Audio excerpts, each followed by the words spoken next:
Hi, I'm Jimmy DiResta. I'm going to give you a bunch of tips on using the miter saw, or sometimes known as a chop saw.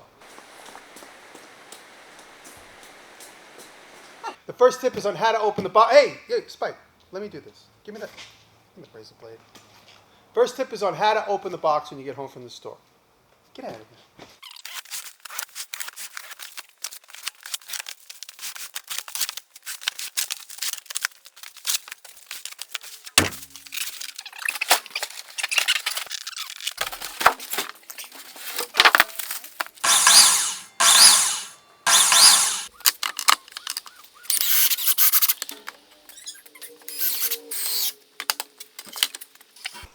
All right, you just watched me install 2 Outfeed tables.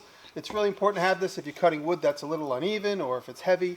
It's good to have that. And I personally like the backstop. I know it's been a bit of a controversy on YouTube lately, but I think they're important, and I'll show you a couple of reasons why. Here you see my dedicated space. It's a bit messy, but this is my dedicated space. So I have 8 feet that way. I have 8 feet that way.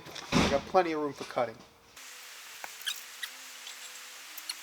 Sometimes you cut a piece of wood and the back of the piece of wood isn't quite straight, and that could cause binding. I'll show you a tip on how to avoid that.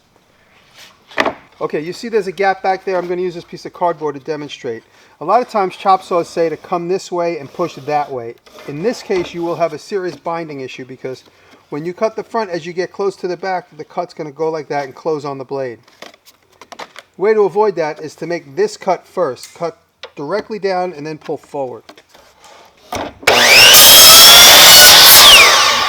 And you notice we didn't get that binding, which we should have gotten if we started at the front and went to the back.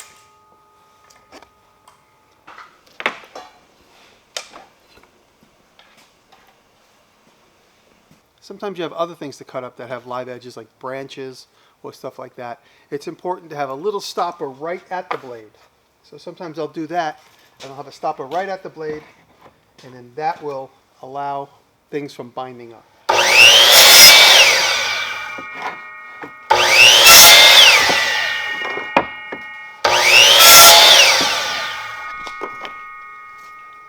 And that's just really for rough cutting.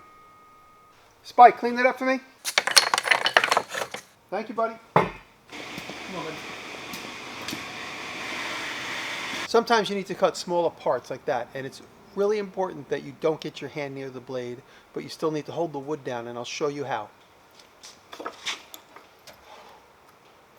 Set up your cut, and then with an extension or a bigger piece of wood, put pressure down. Make sure you're against the fence, and then you make your cut.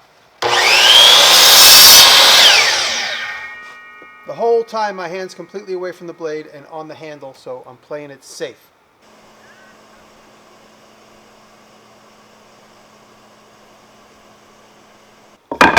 Sometimes you need to make a lot of repetitive cuts, and a simple way to quickly do that, give yourself a Sharpie line. And now I know I could make that cut over and over.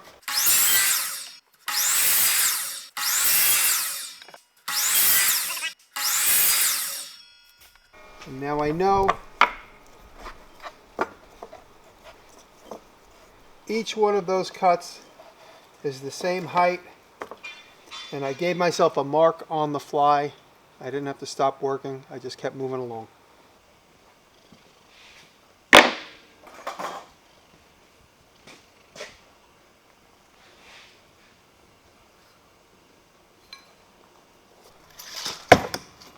Sometimes I like to mark out common measurements. There's 1 foot, there's 16 inches, there's 2 feet. So I know I can make those cuts on the fly.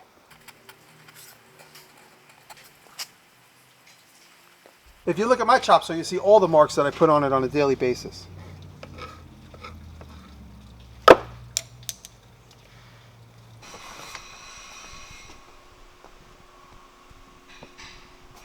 Sometimes when you use a stopper, here I'm using the actual clamp that comes with the machine. Sometimes when you're using a stopper, sawdust will get behind the stopper, and it's important to keep this gap open right here. If that gap is open, the sawdust will go behind the stopper. Okay, Spike, come on, we'll go eat. Come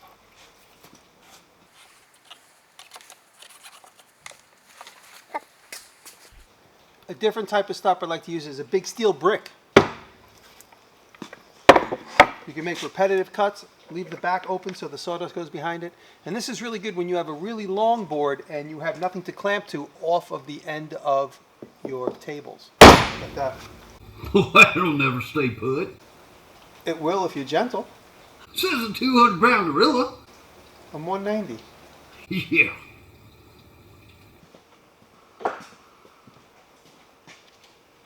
All right, I want to talk a little bit about chip out. I believe chip out happens when you go too deep and you pull the blade all the way across, because now the blade is coming up in this direction and it's pulling chips up and off of your veneer or your surface. So I think it's important, if you're going to make a cut, keep the blade shallow as possible in the wood, and then this comes out at an angle like that, which is safer and avoids chip out. Let me try a piece, I'll show you what I mean. I'm going to do it wrong first.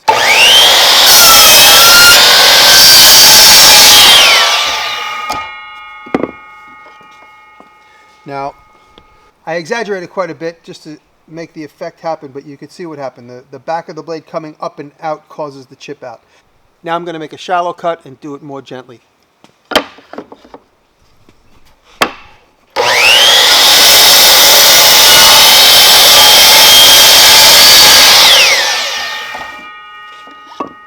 And there you can see the difference. If you do a shallower cut, you can avoid chip out.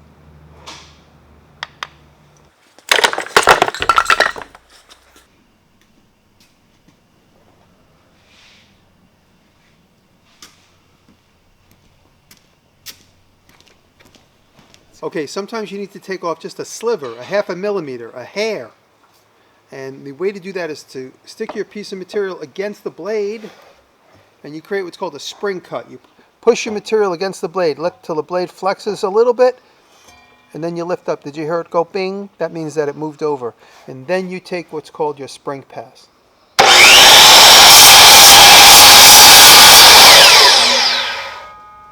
Did I mention it's always important to let the blade stop in the material or down and then lift it up?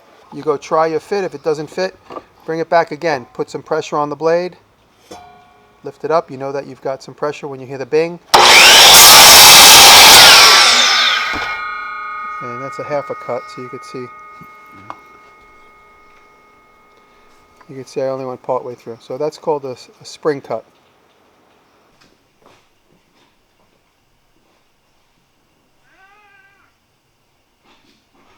Okay, sometimes you need to cut little tiny pieces, and when you cut them, the airflow around the saw shoots them off into the distance. You need what's called a zero clearance cut plate, and with a little bit of hot glue, 2 little dabs of hot glue, keep that in place, give it a second to cool off, and then you make your cut through it.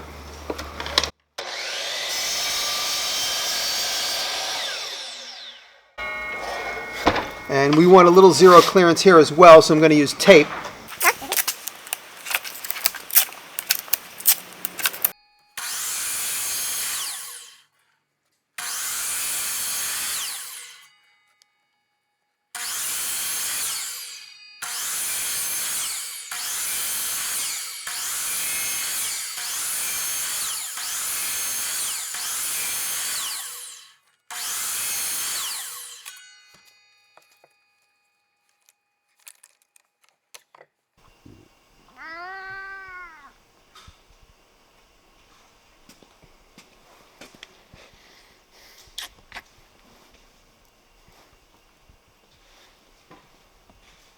Although the saw rotates left and right for 45 degrees, you can get all your cuts keeping the blade on one side and flipping your material. Let me demonstrate.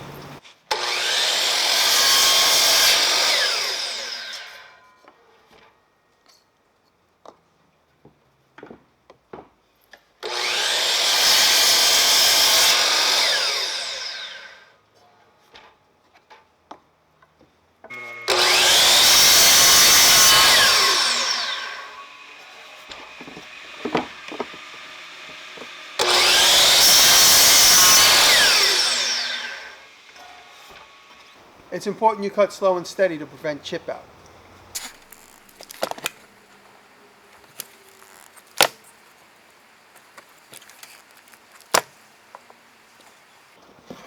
I was able to make all my cuts from the same side of the saw by flipping my material.